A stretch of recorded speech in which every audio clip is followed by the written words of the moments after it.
आज खानापूरच्या या जाहीर सभेला उपस्थित सर्व मान्यवर सुहास भैया आहेत, आपले अध्यक्ष आहेत, महायुतीचे सर्व पदाधिकारी आहेत आणि आपण सर्वजण मोठ्या संख्येने उपस्थित आहात। पण ही सभेला उपस्थित राहताना एक कमी आपल्यामध्ये जाणवती आहे।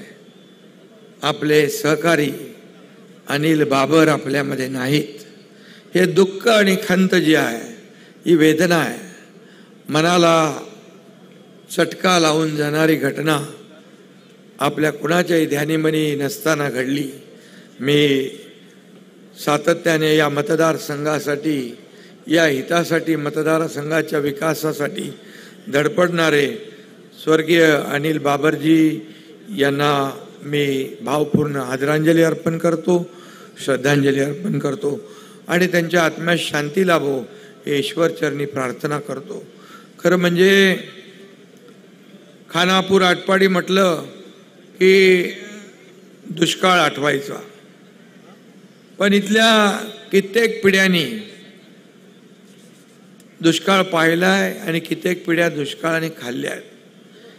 खरं म्हणजे आसपासच्या परिसरातील मनी आणि मसल पॉवरचं राजकारण जोरात सुरू असताना सामान्य माणसाला डोळ्यासमोर ठेवून भरीव काम करणारा एक नेता या दुष्काळी भागात उगवला, त्याचं नाव अनिल बाबर। आणि हा सर्वसामान्यांसाठी काम करणारा हा कार्यकर्ता या भागामध्ये लवकरच लोकप्रिय झाला। या दुष्काळी भागाला पाणीदार बनवण्यासाठी अनिल भाऊंनी आयुष्यभर प्रयत्न केले। खऱ्याला खरं आणि खोट्याला खोटं म्हणणारा सच्चा कार्यकर्ता, त्याचं नाव अनिल बाबर। म्हणूनच आम्ही जेव्हा उठाव केला त्यावेळेस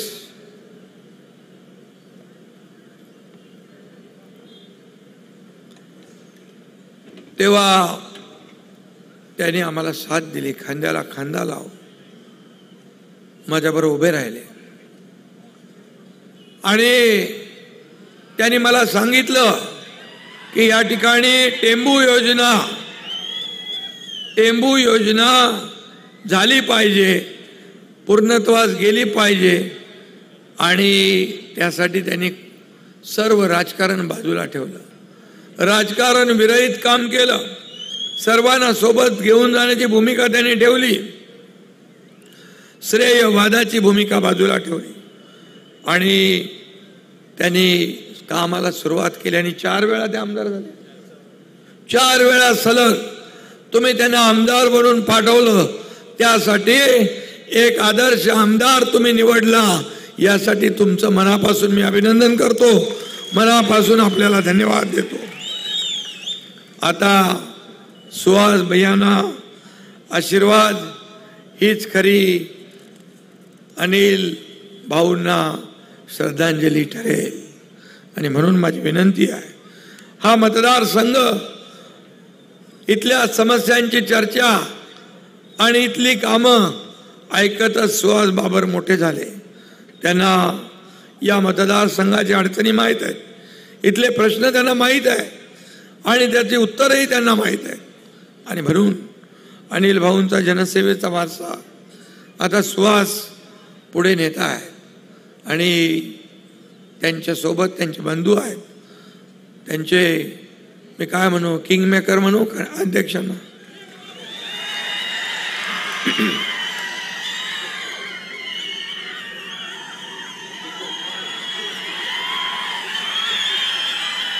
बघा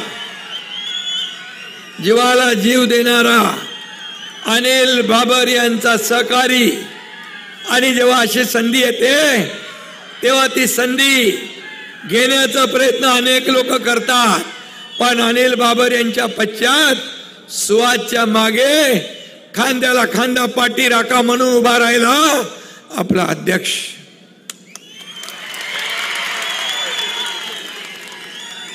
अध्यक्षांचं मी मनापासून अभिनंदन करतो. अशी माणसं दुर्मिळ असतात, अशी माणसं भेटत नाही आणि म्हणून मी त्यांनाही मनापासून धन्यवाद देतो. खरं म्हणजे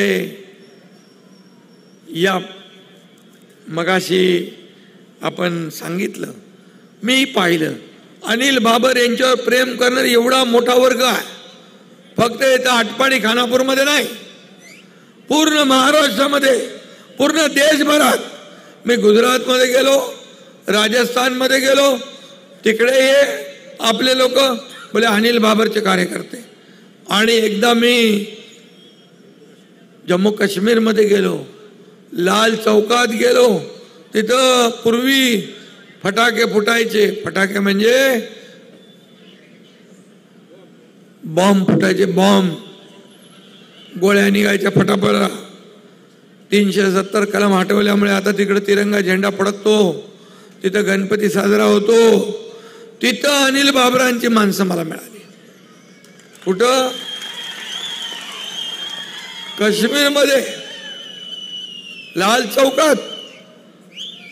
म्हणजे अनिल बाबर यांचा जिव्हाळा आणि गोतावळा संपूर्ण देशभरामध्ये पसरला आहे. असा लोकप्रिय माणूस तुम्ही निवडून दिला, हे तुमचं मोठेपण आहे आणि तुम्ही नशीबवान आहात. एक साधा, सच्चा, कमी बोलणारा, जास्त काम करणारा असा आमदार तुम्ही दिला. याबद्दल मी तुम्हाला मनापासून धन्यवाद देतो. आज किती कामं केली मला माहीत नाही, किती निधी आणला मला माहीत नाही, परंतु माझ्याकडे जेव्हा जेव्हा ते आले तेव्हा तेव्हा स्वतःचं वैयक्तिक काम कधी घेऊन नाही आले. मतदारसंघाचंच काम घेऊन आले. मतदारसंघात हे पाहिजे ते पाहिजे. तुम्हाला सांगतो, टेंबू योजना 6व्या टप्प्याला मंजुरी पाहिजे. नागपूरमध्ये अधिवेशन चालू होतं, आमची कॅबिनेट चालू होती, त्यांची तब्येत खराब होती, तरी सुद्धा ते बाहेर बसून राहिले आणि जोपर्यंत टेंबूला मान्यता मिळत नाही तोपर्यंत तिथून हटले नाही. असा हा लोकप्रतिनिधी. आणि 8 महिन्यात 1350 कोटी रुपयाचा निधी त्यांनी मिळवून आणला. 1350 कोटी. त्याचबरोबर शहरासाठी 225 कोटी, त्याचबरोबर भुयारी गटारसाठी 228 कोटी. अशी किती कामं आहे? मला वाटतं हजारो कोटी रुपये 2.5 वर्षात. पूर्वीच्या 2.5 वर्षामध्ये कुठल्याही आमदाराला पैसे मिळाले नाही. 8 महिन्यात 1350 कोटी रुपये. आणि मला याचा अभिमान आहे की मुख्यमंत्री म्हणून मला हे देता आलं. आज मी सांगतो, आज त्यांची धडपड पाहिली होती. ते जेव्हा गुवाहाटीला आम्ही होतो तेव्हा देखील सुहासच्या आईचा मृत्यू त्यानंतर इकडे आल्यावर झाला. आणि त्यावेळी देखील कोविडच्या नंतर, पण कोविडमध्ये त्यांच्याकडे लक्ष देता नाही आलं. आणि सुहासची आई आणि वडील दोघंही आपल्यामध्ये नाहीत. हे दुर्दैव आहे. हे खूप दुःखद घटना आहे. माझं बघा, हा पुरोगामी महाराष्ट्र आहे. या महाराष्ट्रामध्ये अशा दुःखद घटना घडतात. त्यावेळेस निवडणुका अनेक बिनविरोध होतात. आम्ही अनेक निवडणुका बिनविरोध दिलेल्या आहेत, परंतु आता तो काळ राहिला नाही. गेलेल्या माणसाच्या मागे तुम्ही टीका करता. ही तुमची माणुसकी. हे काय माणुसकी विकून टाकली आहे? माणुसकी नाही आहे समाजामध्ये. परंतु मी आपल्याला एवढंच सांगतो, मी जास्त बोलत नाही, मी आपल्याला एवढंच सांगतो, सुहास बाबर यांची जबाबदारी, त्यांच्या परिवाराची जबाबदारी या एकनाथ शिंदेची आहे. या एकनाथ शिंदेची आहे. MIDC पाहिजे, उद्योग मंत्र्याने जाहीर केलंय, कारखाने पाहिजे, मोठमोठे कारखाने देण्याची जबाबदारी एकनाथ शिंदेची आहे. आणि सगळ्यांचं माझ्या लक्षात आलंय की आपल्या अध्यक्षांना पण राज्य स्तरावर काहीतरी जबाबदारी पाहिजे. अरे ज्यांनी कुठलाही स्वार्थ दाखवला नाही आणि बाबर परिवाराच्या मागे राहिला, त्या अध्यक्षाची जबाबदारी पण या एकनाथ शिंदेची आहे. आज माझ्या लाडक्या बहिणी इकडे आहेत. लाडक्या बहिणींच्या खात्यात किती लोकांच्या पैसे गेले? किती लोकांच्या खात्यात पैसे गेले लाडक्या बहिणींच्या? लाडक्या बहिणीला पण या सावत्र भावानी विरोध केला, या लाडक्या बहिणीला बदनाम केलं. लाडकी बहीण, खोटी योजना, फसवी योजना, कोर्टात गेले बंद करायला. कोर्टाने त्यांना एक चपराक दिली लावून, दुसऱ्या कोर्टात गेलेत. माझं तुम्हाला एवढंच म्हणणं आहे, माझ्या लाडक्या बहिणींना, ज्यांनी या तुमच्या योजनेमध्ये खोडा घातलाय त्यांना योग्य वेळेला जोडा दाखवल्याशिवाय तुम्ही राहू नका. अरे 1,500 रुपये म्हणाले, काय विकत घेताय? लाच घेताय? भीक देताय? काय वाटेल ते तोंडाला तुम्ही बोलताय. पण या माझ्या लाडक्या बहिणी, तुम्हाला एकच सांगतो, हा तुमचा लाडका भाऊ तुम्हाला 1,500वर ठेवणार नाही म्हणालाय. तुम्ही जशी ताकद आशीर्वाद द्याल ही वाढत जाईल. आणि माझ्या लाडक्या बहिणींना, आम्हाला लखपती झालेलं बघायचंय, लखपती. आणि म्हणून आम्ही महायुतीचा 10 सूत्री कला हा कार्यक्रम जाहीर केला. पहिल्याच याच्यात लाडक्या बहिणींना 1,500वरून 21 होण्यासाठी पोलीस दलात 25,000 महिला पोलिसांची भरती करण्याचा आम्ही निर्णय घेतला. शेतकऱ्यांना कर्ज माफी देण्याचा निर्णय घेतला. 12,000 रुपये देतो आपण सन्मान, शेतकरी सन्मान योजना. 6 मोदीजींचे 6 आपले, ते 15,000 रुपये करण्याचा निर्णय आपण घेतला शेतकऱ्यांसाठी. त्याचबरोबर ज्येष्ठांसाठी पेन्शन योजना 1500ची 2100 रुपये करण्याचा आपण निर्णय घेतला. आणि अशा 10 कलमी आपले हे कार्यक्रम आहेत. युवकांसाठी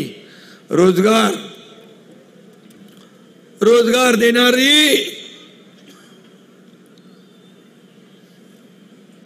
रोज 7 ते 8 सभा होतात माझ्या. तुमच्या आशीर्वादाने हे 18 तारखेपर्यंत 19 तारखेपर्यंत नीट राहायला पाहिजे बस. आणि ज्येष्ठांना योजना 45,000 गावांना पाणंद रस्ते, अंगणवाडी आशा सेविकांना 15,000 रुपये, आणि जे पंपाने शेती करतात 7.5 HP त्याला वीज बिल माफ करण्याचा निर्णय आपण घेतला. आणि घरगुती वापर जो होतो त्याला देखील 30% त्याच्यामध्ये सवलत देण्याचा निर्णय आपण घेतला. अशा योजना आहेत, हे गरिबांसाठी, सर्वसामान्यांसाठी.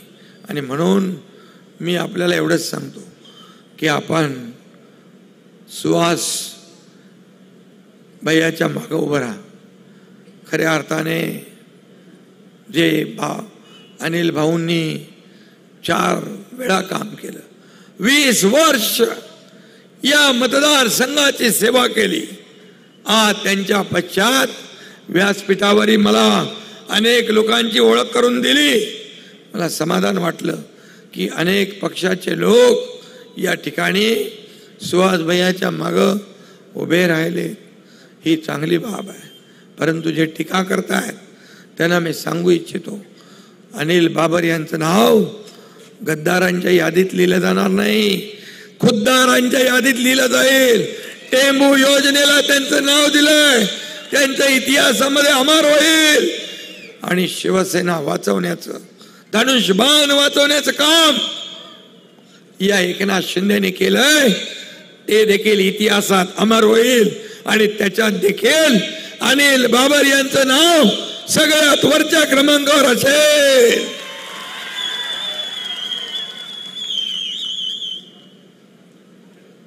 बेईमानी आणि विश्वासघात कोणी केला मी त्याच्यावर बोलत नाही, परंतु या जनतेच्या मनातलं सरकार यावं म्हणून सगळ्यांनी मॅन्डेट दिलं, मतदान केलं, परंतु चुकीचं सरकार स्थापन झालं. मला सांगा, जर 2.5 वर्षापूर्वी हे सरकार बदललं नसतं तर एवढ्या योजना आल्या असत्या, एवढी कामं झाली असती, एवढा फंड आला असता. एकेका मतदारसंघात आणि इकडं आमदार नसताना, आता मी शहाजी बापूच्या इथं गेलो होतो, मी त्यांना विचारलं तुमच्याकडे 2 वर्षात किती निधी आला? ते म्हणाले 5,500 कोटी. 5,500 कोटी ही रक्कम कमी नाहीये. याला द्यायला दानत लागते, देणाऱ्याला मोठं मन लागतं आणि ते दाखवण्याचं काम आपण केलंय. आज या राज्यामध्ये एकीकडे विकास होतोय, एकीकडे उद्योग येत आहेत, एकीकडे कल्याणकारी योजना आज आपण करतोय. कधी तुम्ही पाहिलं होतं की लाडक्या बहिणींच्या खात्यात स्वतःच्या हक्काचे पैसे कधी येतील? आम्ही 5 हप्ते भरले, 5 हप्ते भरले. नोव्हेंबरचा पण हप्ता आम्ही हे विरोधक आडवं मांजर घालू नये म्हणून नोव्हेंबरचा पण हप्ता आम्ही ऑक्टोबरमध्ये दिला. आम्ही देणारे आहोत, आम्ही घेणारे नाही. ही देना बँक आहे, लेना बँक नाही. पूर्वीच्या सरकारमध्ये हप्ते घेऊन जेलमध्ये जाणारे होते. आमचं सरकार माझ्या लाडक्या बहिणींच्या खात्यात हप्ते भरणार आहे आणि म्हणून 5 हप्ते आम्ही भरले. अनेक योजना केल्या, मुलींचं शिक्षण मोफत केलं. आज तुम्हाला सांगतो, संवेदनशील सरकार कसं असावं. एका मुलीने आत्महत्या केली. 1 वाजता रात्री टीव्हीवर मी बातमी बघितली. का आत्महत्या केली? ती इंजिनिअरिंग मध्ये शिकत होती. 50% सरकार भरत होतं, 50% पालकांना भरायचं होतं, पण 50% पण त्यांना भरायची ऐपत नव्हती. पालकाला बोजा नको, भार नको, म्हणून त्या मुलीने आत्महत्या केली. मी तात्काळ निर्णय घेतला. संबंधित मंत्री महोदयांना सांगितलं, चंद्रकांत पाटलांना सांगितलं, प्रस्ताव तयार करा. आणि आता डॉक्टर, इंजिनियर, वकील, MBA, फायनान्स जे काही शिकायचं आहे त्याचा 100% खर्च सरकारने उचलण्याचा निर्णय घेतला. सांगा कुठे असा निर्णय कधी घेतला? शेतकऱ्यांना आज 12,000 रुपये, पीक विमा योजना 1 रुपया, युवकांना प्रशिक्षण भत्ता 6,000, 8,000, 10,000. कधी पाहिलं होतं? कधी पाहिलं नव्हतं. पण मी म्हणतो हे सर्वसामान्यांचं सरकार. हा मुख्यमंत्री शेतकरी कुटुंबातून आलाय, सर्वसामान्य परिवारातून आलाय. गरिबी मी पाहिली आहे. सोन्याचा चमचा घेऊन जन्माला आलेल्यांना 1500ची किंमत नाही करणार, पण मी गरिबी पाहिली आहे.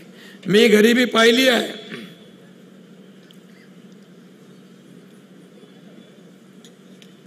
आमचा टाइम झालाय ते सांगायला आलाय, कारण ते हेलिकॉप्टर संध्याकाळी उडत नाही. इथून मला पुरंदरला जायचं, पुरंदरमधून पुण्यात जायचं, आणि म्हणून गरिबी मी पाहिली आहे. माझी आई कसं घर चालवायची पाहिली आहे. आणि म्हणून मला जेव्हा अधिकार प्राप्त होतील तेव्हा योजना सुरू करणार असं मनाची निश्चय खुणगाड बांधली. माझ्या दोन्ही उपमुख्यमंत्र्यांना, देवेंद्रजींना, अजितदादांना सोबत घेऊन या सर्व कल्याणकारी योजना सुरू केल्या. माझ्या लाडक्या बहिणींना आणि भावांना मला एकच सांगायचं आहे, माझं एकच काम करा. तुम्ही गेल्यानंतर जे इथं सभेत नाही त्यांना एवढंच सांगा. सांगाल का? माझं एक काम कराल? त्यांना एवढंच सांगा, लाडकी बहीण योजना, लाडका भाऊ योजना, लाडका शेतकरी योजना, लाडका ज्येष्ठ योजना, लाडकी मुलगीचं शिक्षण योजना, आम्ही जाऊन आमच्या लाडक्या भावाला एकनाथ शिंदेला भेटलो. यापैकी कुठलीही योजना कोणी माईकाला आला तरी बंद पडू देणार नाही, हा शब्द मी तुम्हाला देतो. आणि हे फक्त माझ्या बाकी लोकांना तुम्ही सांगा. आणि येणार आपल्याला माहित आहे अनिल बाबर यांची मेहनत, त्यांचे कष्ट, या मतदारसंघावर असलेलं प्रेम व्यक्त करण्यासाठी तुम्ही 20 तारखेला सुहास बाबर यांची निशाणी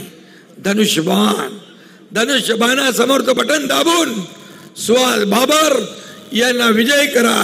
हीच खरी श्रद्धांजली अनिल बाबरांना ठरेल, हा एवढा विश्वास मी व्यक्त करतो.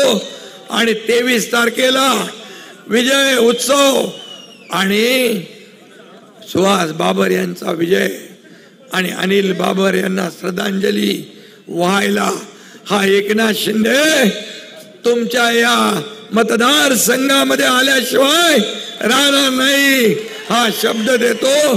धन्यवाद. जय हिंद, जय महाराष्ट्र. धन्यवाद साहेब, धन्यवाद.